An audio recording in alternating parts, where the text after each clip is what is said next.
Just stop right about where your car is and run around, pulled her out by her hair, and then he's having sex with her, and she struggling and screaming, and he chokes her. And then he drags her body over by the water's edge over there. So Debbie had just left her daily 1-hour counseling session at Comprehensive Mental Health Services of Pinellas. When Debbie pushed open the front door and stepped outside from the air-conditioned lobby, a wall of hot, humid air likely took her breath away. This was her first summer in Florida, and she wasn't quite used to this Florida heat. She was more accustomed to the frigid winter winds back home in Milford, Connecticut. She looked like a typical teenager in the summertime in the 1970s. She stood 5 feet 2 inches and weighed 125 pounds, with brown eyes, shoulder-length brown hair, and a peaches and cream complexion. She had on a yellow t-shirt with the silkscreen logo of the rock band Santana, blue denim cutoffs, and brown leather sandals. Debbie probably paused to light a Marlboro. At 15, she was already a chain smoker, except for that subtle sign of distress and her location at a mental health counseling center. Nothing about her would have hinted at trouble. Debbie's official police record began on October 3rd, 1976. She had just turned 14 and was starting her freshman year at Jonathan Law High School in Milford. At about 4:30 Sunday afternoon, police were called to investigate a fight between Debbie and another girl who was a year older. Apparently, their fight had started at school that Friday and spilled over into the weekend, though the police report does not explain what the dispute was about. After that, Debbie was in and out of several psychiatric hospitals and outpatient programs, both in Connecticut and later in Florida. Clinical notes from those sessions commented on Debbie's parents' lack of cooperation with her treatment. Following her involvement in yet another fight, the court ordered another 30-day evaluation at Connecticut Valley Hospital. Once she was released, she was referred to outpatient counseling, but her parents did not keep her appointments. In January 1978, after acting out in court, she was readmitted to Connecticut Valley on a 15-day commitment. When it expired, she remained on a voluntary basis for a while, but her parents eventually signed her out against doctors' advice. 2 weeks later, the family moved to Florida, and before long, Debbie was admitted again, this time at Pinellas Horizon Hospital, a Clearwater psychiatric hospital. Her parents told staff she had become unmanageable, but once more they signed her out against doctors' advice. After that, Debbie was in daily outpatient therapy at Comprehensive Mental Health. After her first trouble with the police, a social worker wrote in a memo to the case file that Leonard and Ann Rizzo's parenting skills were basically inept. Debbie was a schizophrenic. Clinical records show that Debbie heard voices in her pillow, saw ghostly lights in her bedroom, thought everyone hated her, and feared someone mysterious was out to get her. She was not always in touch with reality, her mother, Ann Rizzo, told the St. Petersburg Times. The day before she disappeared, she had a premonition of her own death, her parents said. Meanwhile, in the course of her therapy at Comprehensive Mental Health Services, her counselors had grown more concerned about Debbie's state of mind. They had increased her medication and tried without success to convince her parents to hospitalize her for more intensive treatment. In what turned out to be her last session, one of her counselors noted that Debbie seemed to have a very hard time concentrating on anything they talked about. Near the end of the session, she talked some more of still needing to do something, but she needed to have more courage, and when she had it, she would do it. But Debbie would not elaborate on what she meant. Outside Comprehensive Mental Health Services, Debbie likely scanned the parking lot for her father's green Dodge station wagon. He was supposed to pick her up after her appointment. After dropping Debbie off at 3 o'clock, Leonard Rizzo had taken her 17-year-old sister, Sheila, and one of Sheila's friends, a girl named Teresa, out to Clearwater Beach. Clearwater Beach was less than 7 miles away, ordinarily a 15-minute drive. Yet in repeated interviews with detectives and reporters, as well as comments made to family members, Leonard Rizzo gave conflicting explanations for why he was 20 or 30 minutes late to get Debbie. He had lost track of time. The Memorial Causeway drawbridge had been up. He had stopped for a sandwich. When they were questioned by police, both Leonard's first wife and his daughter Sheila said it was more likely he had stopped somewhere for a drink. Leonard had struggled with alcohol for many years. After realizing her father hadn't come to pick her up, Debbie didn't go back into the building to use the phone. Instead, after a few minutes, she started walking. Her house was about a half-mile away, straight up Belcher Road and then left onto Her Street, Belcher Drive. At about 4:05 p.m., a secretary from Comprehensive Mental Health Services was leaving work a little early. She knew Debbie by sight and by name because of her daily appointments, and she noticed her walking across the parking lot toward busy Belcher Road. Debbie was alone, and the secretary didn't see anyone else in the area. As she unlocked her own car door, she lost sight of Debbie, and with that, the secretary became the last known person to have seen Debbie alive. By the time Leonard Rizzo showed up at the counseling center, sometime between 4:20 and 4:30, Debbie was already gone. After checking at the reception desk and insisting on a search of the premises, he drove home. It was only 6 blocks. He watched along the way but saw no sign of her. When he arrived home, most of the family was there.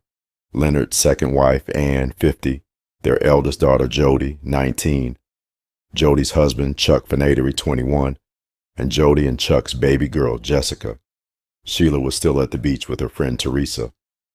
No one had seen or heard from Debbie. Leonard and Chuck drove around for more than an hour, searching. They checked main roads, side streets, and parking lots.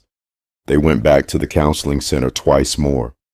The last time was after hours, and they got a janitor to let them in to recheck the premises. They even looked in trash dumpsters behind stores. Leonard was already thinking the worst, Chuck later told police.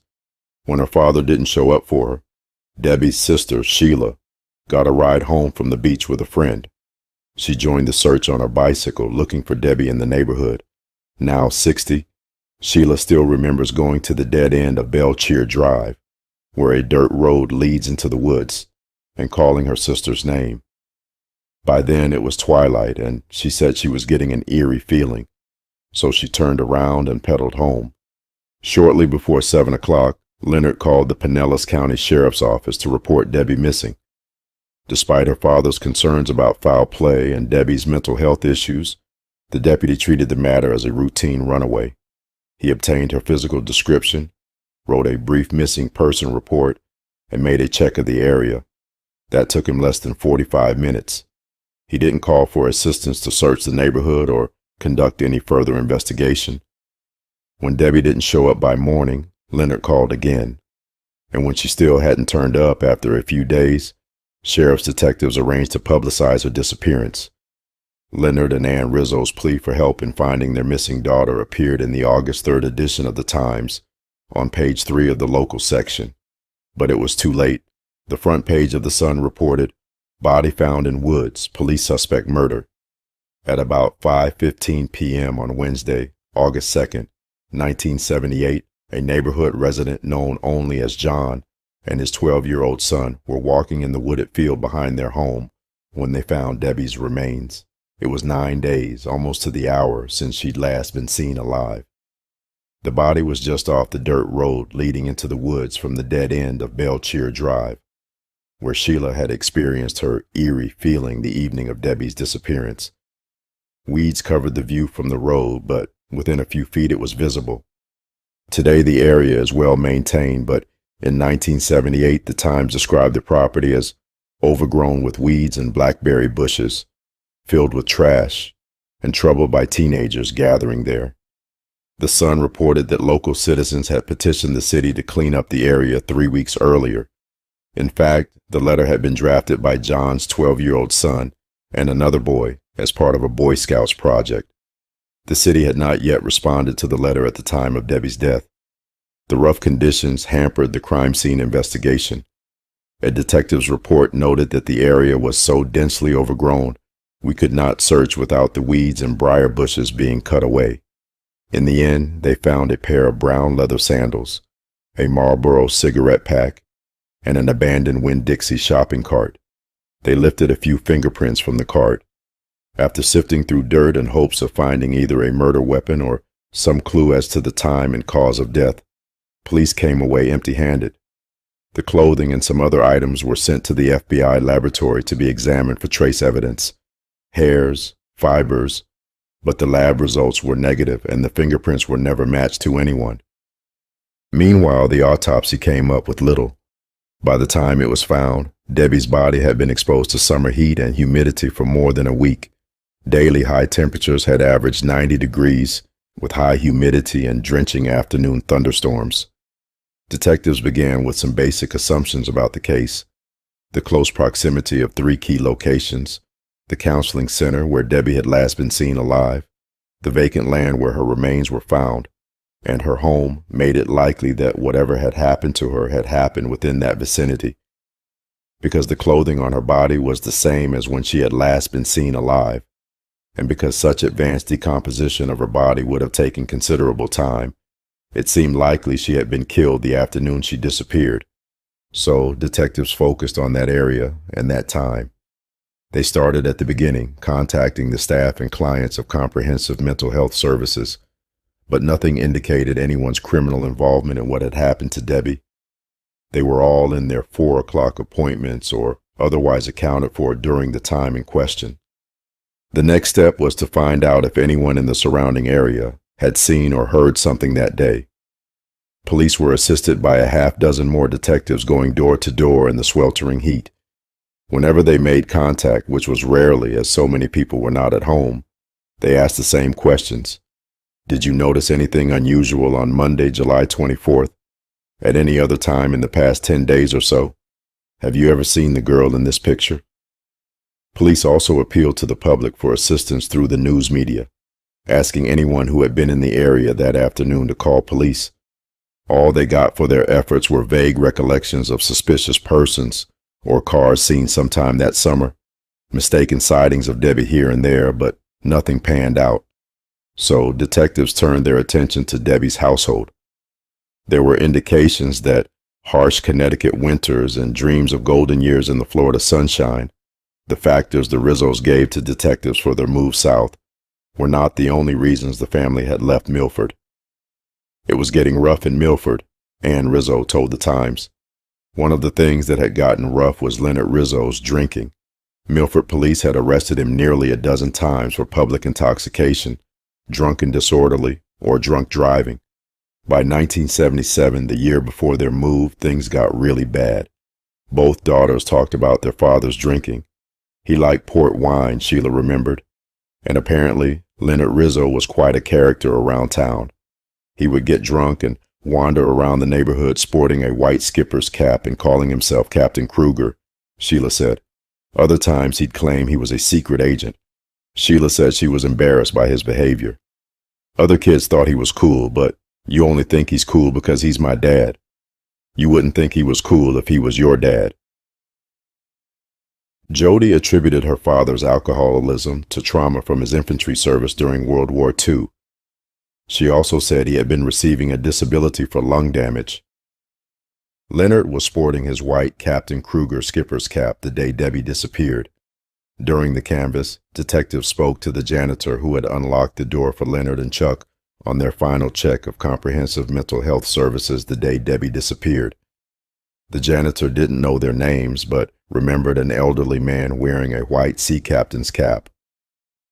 Still, despite his problems, police never considered Leonard a suspect in Debbie's death. At most, only 30 minutes of his time that day was unaccounted for. With his age and physical disability, it seemed impossible for him to have killed her after 4:05 when she was last seen alive, then dumped her body in the woods, and still made it back to the clinic by 4:30 or 4:35, when the staff recalled him coming into the office to look for Debbie. Debbie's mother had come to America as a child with her Jewish parents during World War II. Debbie's middle name, Star, was after the Star of David. Leonard had left his first wife and their daughter in New York to run off with Ann. In 1957, after he secured an out-of-state divorce, they married and settled in Connecticut, first in Bridgeport and then in Milford. Leonard went to work as a chef at United Aircraft and then Milford Academy. Ann took a job at the Remington Shaver Factory. They had 3 children, Jody in 1959, Sheila in 1960, and Debbie in 1962. Both Jody and Sheila remembered their mother as a hard worker, coming home after the overnight shift to make breakfast and get the children off to school before getting to sleep. Leonard worked during the day. Ann also sold Avon products for extra money. Sheila also recalls her mother yelling a lot at her father, especially when he was drinking. As kids, they couldn't decide whether mom bitched because dad drank or dad drank because mom bitched. It was so bad at one point that Sheila asked her mother why they didn't just get a divorce. "Because we love each other," her mother replied. "We just fight." As with Leonard, however, police never thought of Ann as a suspect. For one thing, she also had serious physical health issues and seemed to lack the strength for violence. In addition, the other family members vouched that she was at home, resting on the couch and watching TV when Debbie disappeared. Police records from Milford show that Leonard and Ann's 3 children also had contributed their fair share to the family turmoil. Jody, Sheila, and Debbie fought with their parents, fought with one another, fought with schoolmates, damaged neighbors' property, ran away, drank, smoked pot, and generally hung out with a bad crowd. Even though the sisters had a history of questionable behavior, both girls had alibis for the time of Debbie's disappearance. Jody was at home attending to her infant daughter, and Sheila was miles away on Clearwater Beach without transportation.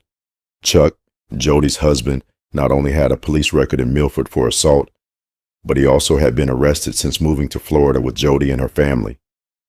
That one was for possession of a felony amount of marijuana on Clearwater Beach. So detectives pressed Chuck hard about Debbie's murder. Chuck adamantly denied it.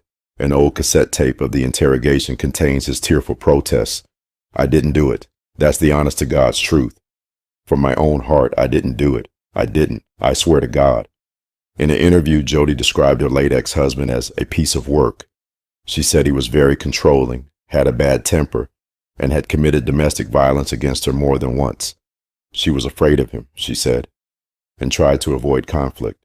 Back then, Leonard and Ann considered him a bum who wasn't good to Jody and didn't contribute anything to household expenses or upkeep. He just ate their food and drank their beer. But still, they provided him with an alibi.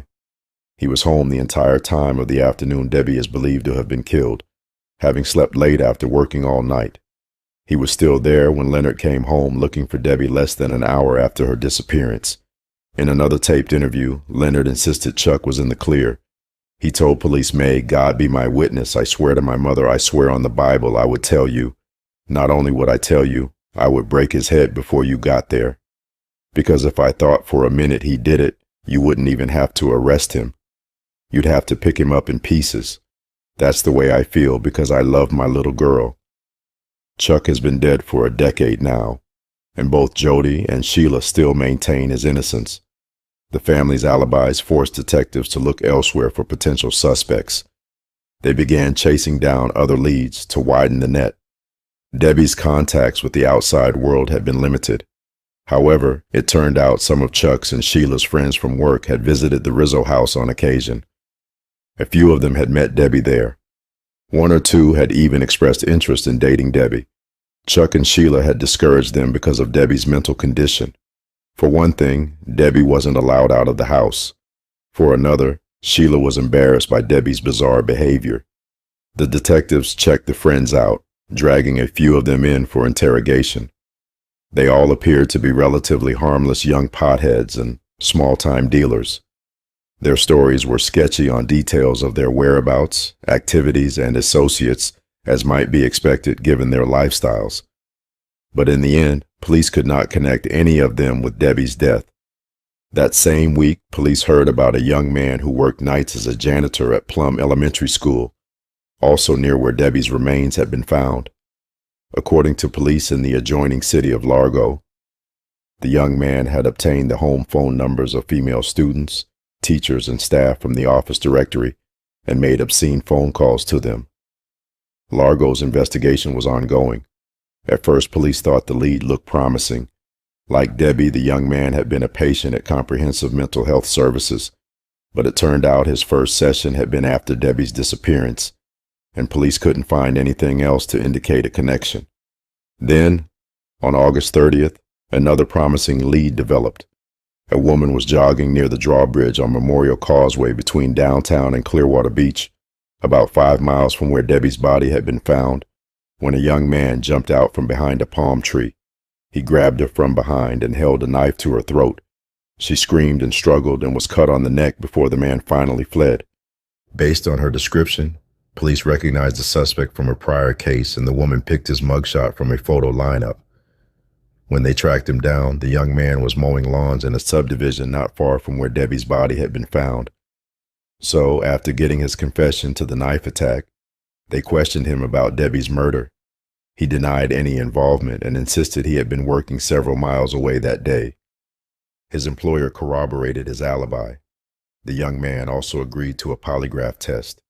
The results showed no deception. Around a year after Debbie's death, the investigation was reclassified as inactive, meaning there were no leads left to pursue. Since there is no statute of limitations on murder in Florida, such cases technically cannot be closed because prosecution is always legally possible. However, the detectives who handled the case had long since been reassigned or passed away. Debbie's marker is a simple bronze plaque on a marble base, flush to the ground.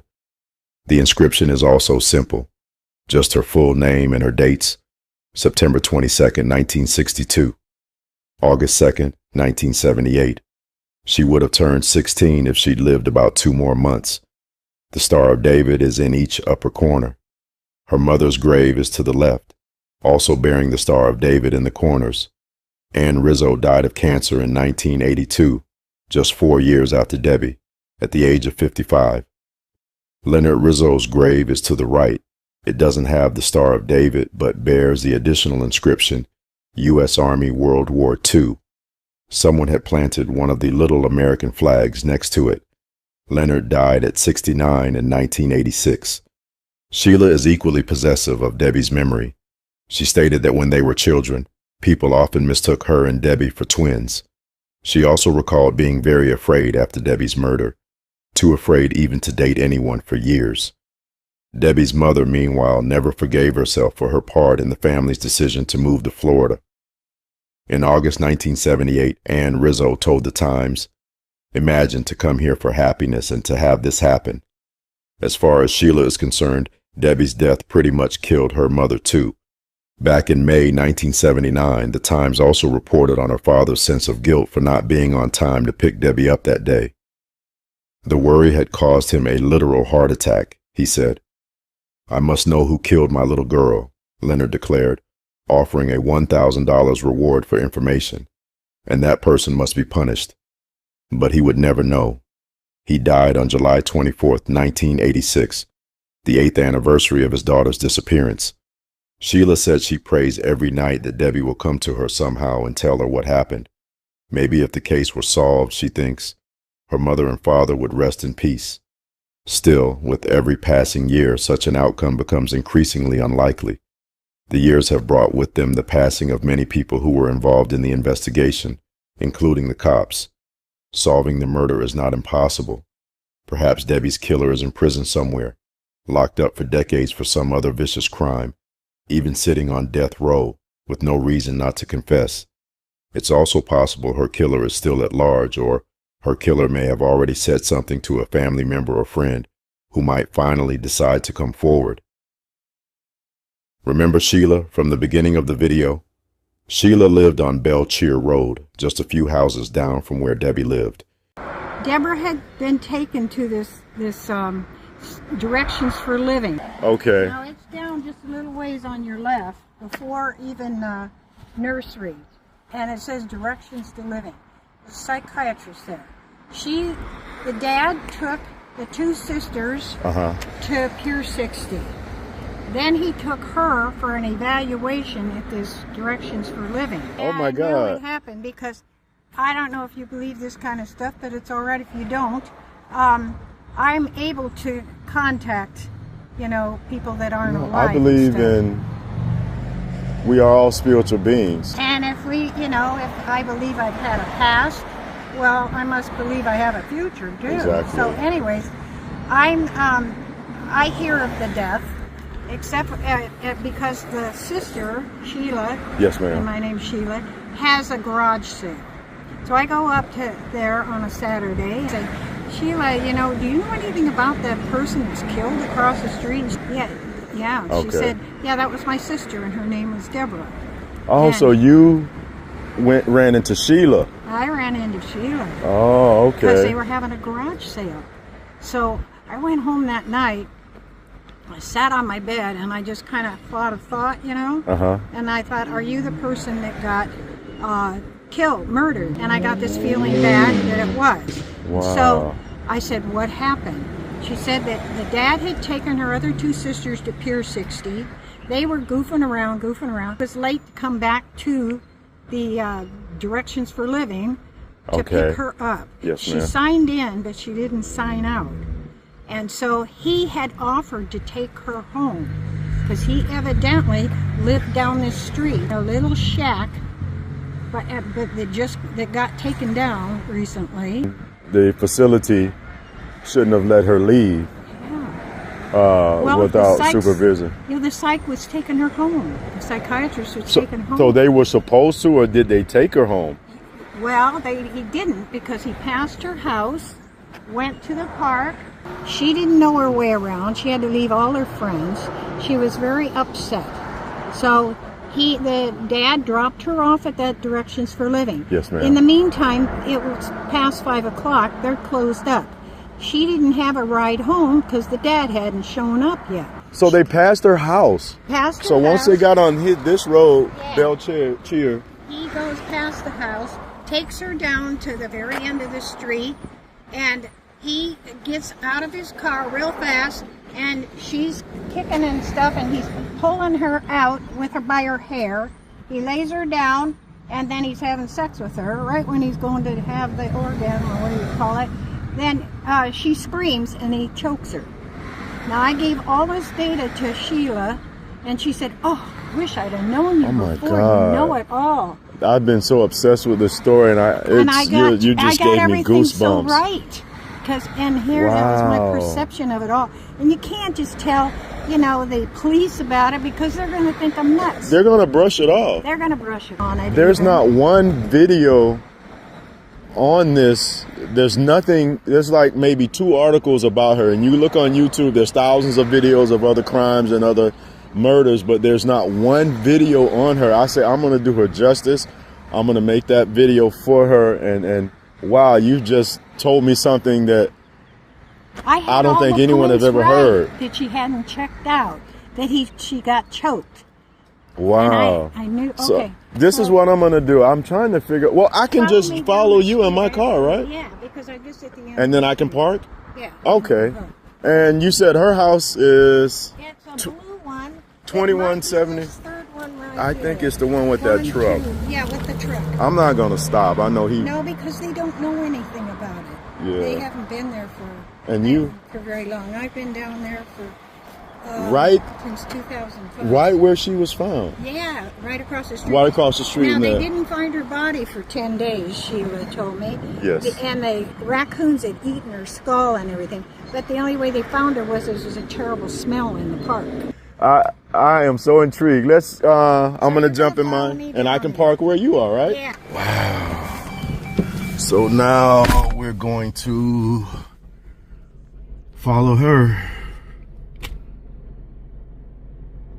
and get a little more about the case. This is amazing, guys. So this is another piece to the puzzle that I don't think anyone knows about.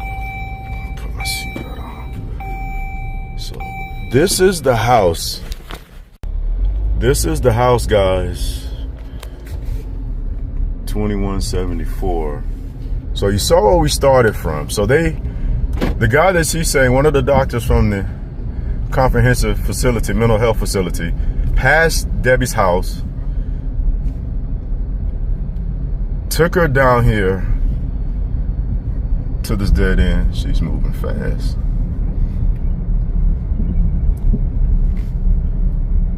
This is where she was supposedly found.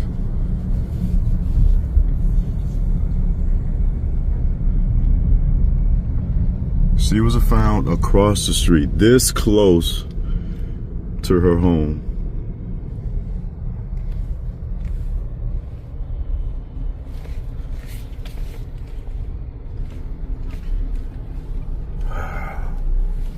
She's such a sweet lady.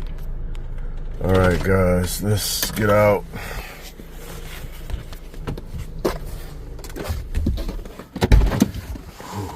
This is a lot.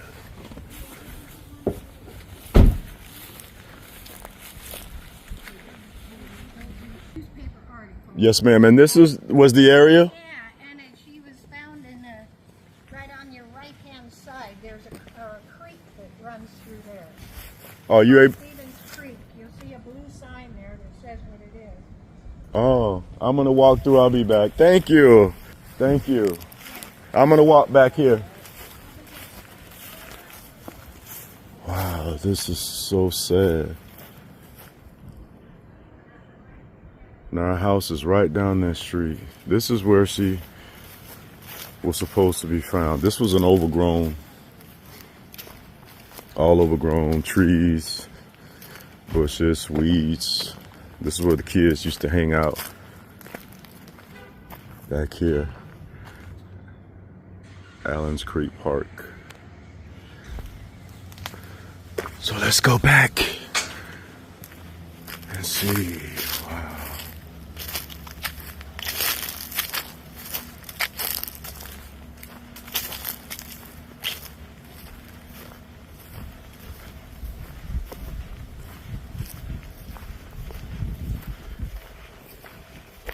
This is it.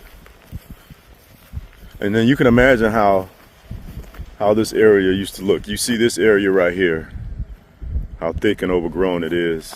I can just imagine how overgrown this area was. She said that there's a lake or a river over here somewhere.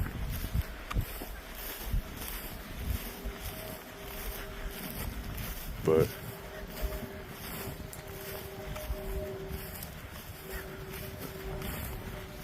I really don't see it.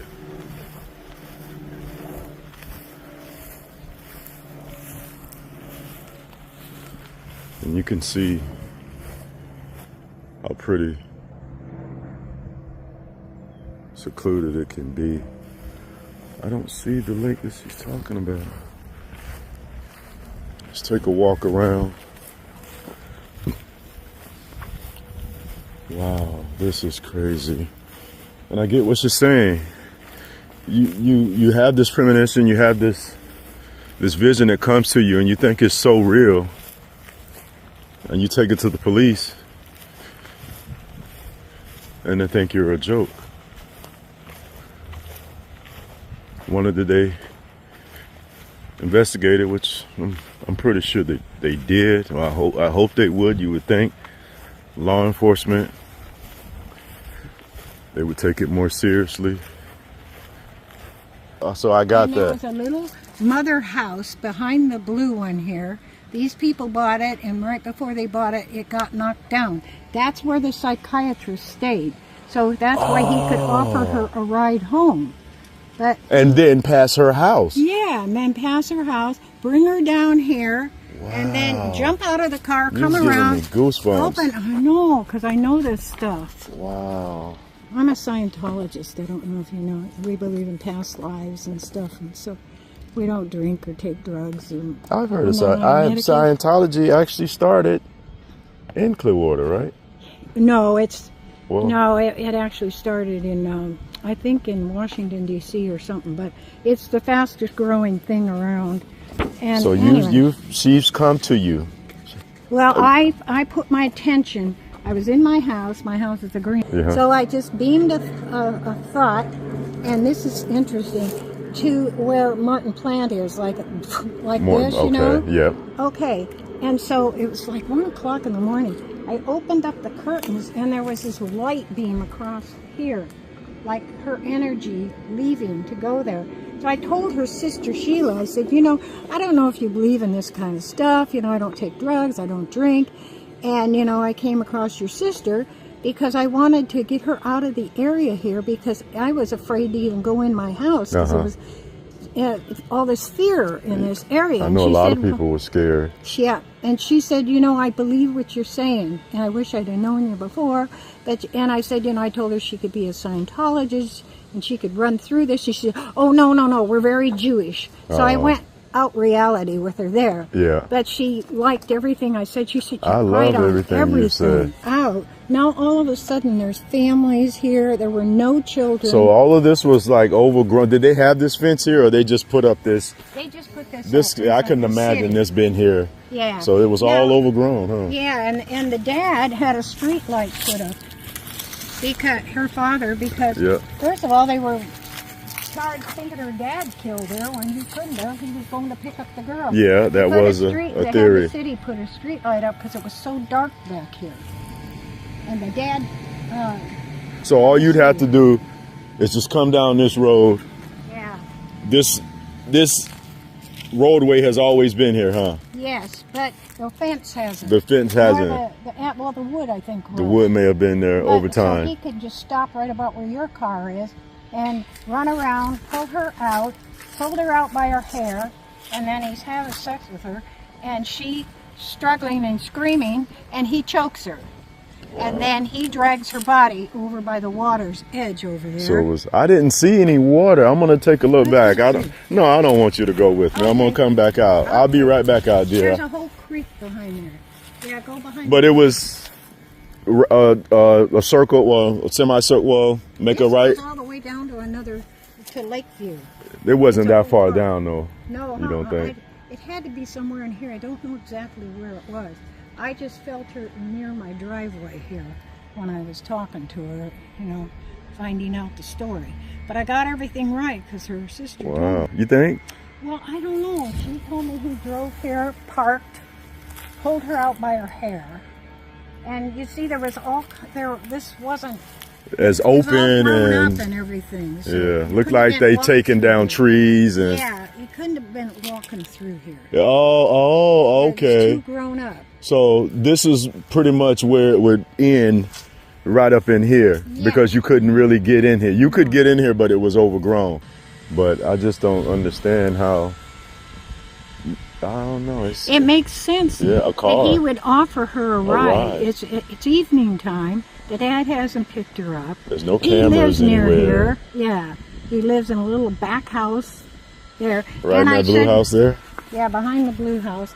And I tried to get the name of the person, and since she was so young, she couldn't remember if it was Dr.